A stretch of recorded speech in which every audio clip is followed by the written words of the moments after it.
کہ میری ساس اپنے مرشد کے نام کا لنگر پکاتی ہیں اور مجھے مجبور کرتی ہیں کہ تم بھی پکاؤ، حالانکہ میرے بچے ہیں، ان کے ساتھ یہ ذمہ داری مسلسل پوری کرنا بہت مشکل ہے۔ تو وہ مجھے ڈراتی ہیں کہ تمہاری سخت پکڑ ہوگی، اپنی ناک رگڑو، معافی مانگو، ورنہ تمہاری نسلیں بھوکی مریں گی۔ کیا حکم شرع ہے؟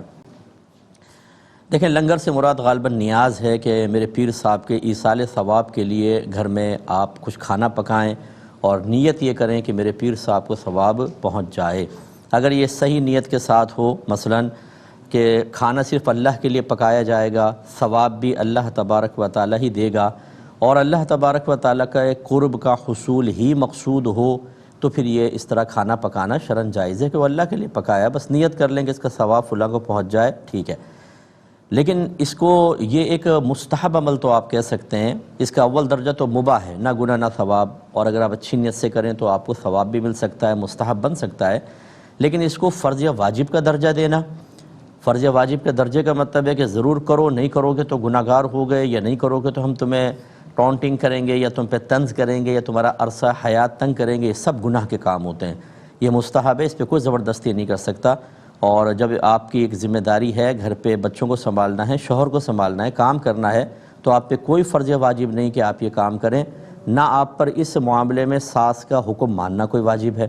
اس پر ساس کا یہ کہنا کہ ناک رگڑو، معافی مانگو، تمہاری نسلیں بھوکی مریں گی، انہیں خود ایک دفعہ سوچنا چاہیے کہ آپ یہ جو بد دعائیں دے رہی ہیں یا ایک بھیانک نتائج کی خبریں دے رہی ہیں، کس نے آپ کو بتایا؟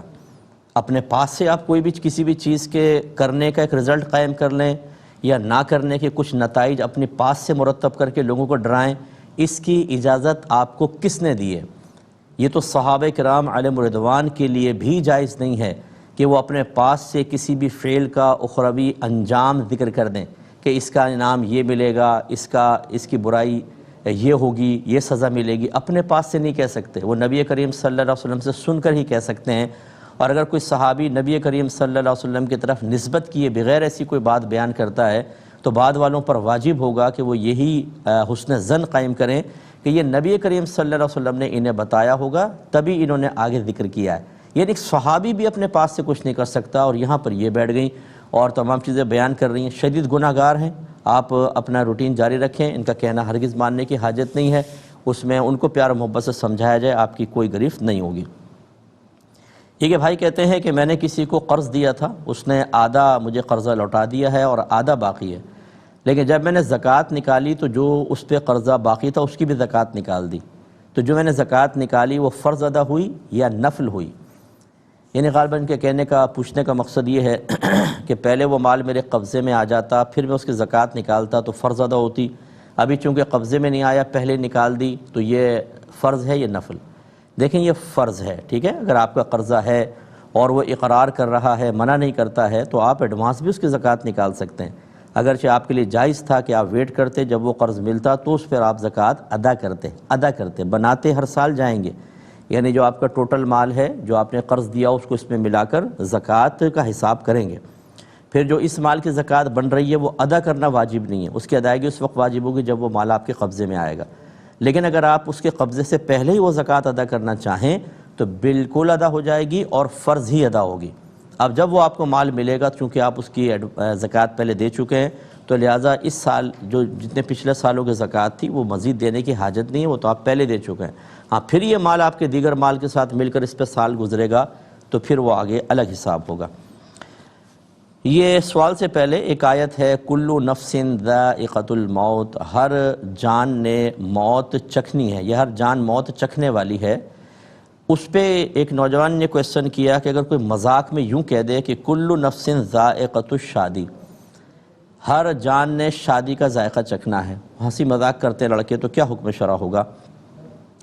دیکھیں، آیات کا اس طریقے سے مذاق اڑانا، ان میں اپنے پاس سے کوئی اس طرح کے الفاظ ذکر کر دینا اللہ کے کلام میں کہ جس سے لوگ ہنسیں اور ایک آیت مذاق بن جائے، یہ کفر ہوتا ہے، اور ایسا شخص دائرہ اسلام سے خارج ہوگا۔ جتنے اس پہ ہنسے ہوں گے، جتنے خوش ہوئے، سب کے سب دائرہ اسلام سے خارج۔ انہیں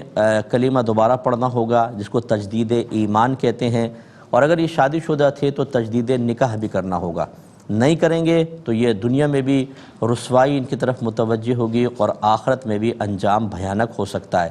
لہذا خدا را جتنے ہمیں اس وقت سن رہے ہیں، آیات کو، حدیثوں کو اور بزرگان دین کے اقوال کو مذاق کا نشانہ نہ بنائیں۔ بزرگوں کے اقوال چلیں اگر ان کے اپنے طرف سے اس کے مذاق کرنا، اس کے ساتھ مذاق کے معاملہ کرنا بے ادبی ہے، کفر نہیں،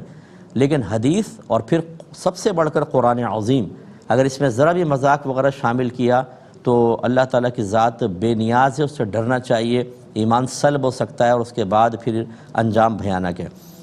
یہ کہتے ہیں کہ میں مسجد کے صحن میں نماز پڑھ رہا تھا کہ اچانک مجھے احساس ہوا کسی پرندے کی بیٹ مجھ پر گری ہے،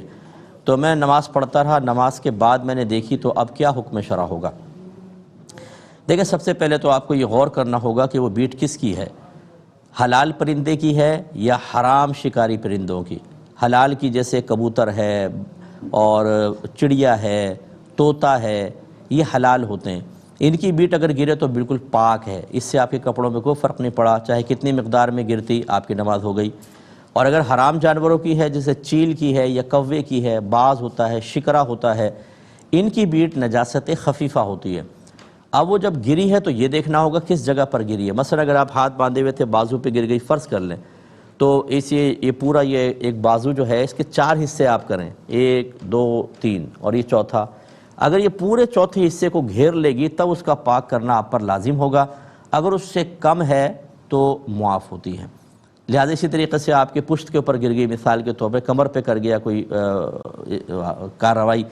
تو اب آپ کو جو پیچھے کی پوری ہے کپڑا اس کے بارے میں غور کرنا ہوگا، 1/4 کو گھیرے گا تب کہیں جا کے پاک کرنا لازم ہوگا، ورنہ نہیں۔ خلاصہ کلام یہ کہ عمومی طور پہ جو یہ بیٹیں گرتی ہیں یہ کپڑے کی چوتھائی کو نہیں گھیر پاتی ہیں یا عضو کی چوتھائی کو نہیں گھیر پاتی ہیں، تو آپ کی نماز ہو جائے گی، ٹھیک ہے۔ لیکن ہاتھ وات پہ گریں تو احتیاطاً دھو کے نماز کو لوٹائیں، کیونکہ چھوٹا ایریا ہوتا ہے، اس میں ہو سکتا ہے زیادہ گھیر لے، لیکن کپڑے وغیرہ کے اوپر گرتی ہے، پیٹھ پہ، کندھوں پہ، اس طرح، تو اس میں کافی گنجائش ہو سکتی ہے۔ تو بس یہ دیکھ لیجئے گا جو بیٹ گری ہے اگر وہ حرام جانور کی ہے، جس جگہ پہ گری ہے کپڑے یا عضو کے، اس کے اگر 1/4 کو گھیر لیتی ہے 1/4 کو، تو آپ کو پاک کرنا لازم ہوگا، اس سے کم ہے تو پاک کرنا لازم نہیں ہے، معاف ہے۔